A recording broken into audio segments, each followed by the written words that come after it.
এক বিশাল পর্বতমালার পাদদেশে ছিল ছায়াবৃত গ্রাম, যেখানে বৃষ্টির শব্দে ঘুম ভাঙে আর মেঘের লুকোচুরিতে দিন শেষ হয়।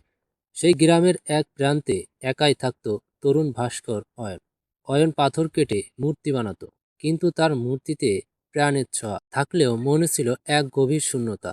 এক অমাবস্যার রাতে, যখন আকাশ মেঘে ঢাকা ছিল, অয়ন পাহাড়ের চূড়ায় এক অদ্ভুত নীলাভ আলো দেখতে পেল। কৌতূহলী হয়ে সে উপরে উঠতে গিয়ে দেখল মাটির উপর পড়ে আছে এক ডানাকাটা পরী। তার ডানাগুলো যেন কাচের মতো চূর্ণ বিচূর্ণ হয়ে চারদিকে ছড়িয়ে আছে। পরীর নাম ছিল এলিরা। সে নীলিমা রাজ্য থেকে পথ হারিয়ে মানুষের পৃথিবীতে পড়ে গিয়েছিল। অয়ন এলিরাকে সাবধানে নিজের কুটিরে নিয়ে এলো। সে জানতো পরীদের জীবন নির্ভর করে তাদের ডানার উপর। অয়ন তার সূক্ষ্ম যত্ন দিয়ে পাথরের বদলে জাদুকরি স্ফটিক পালিশ করতে শুরু করলো।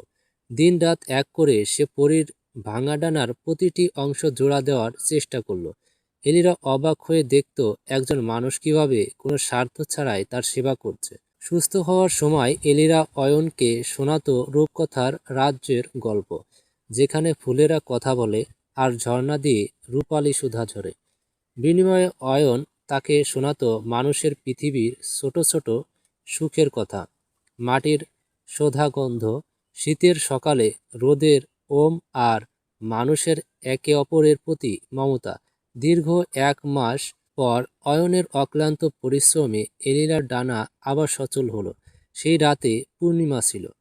এলিরা বিদায় নেওয়ার আগে তার গলার নীলকান্তমণি হারটি অয়নকে দিয়ে বলল, তুমি আমাকে ডানা দিয়েছ, আমি তোমাকে দিলাম চিরস্থায়ী অনুপ্রেরণা। তোমার তৈরি প্রতিটি মূর্তিতে এখন থেকে মানুষের আত্মার প্রতিফলন ঘটবে। এলিরা আকাশে ডানা মিলিয়ে গেল নীলিমার পথে। অয়ন আর একা রইল না।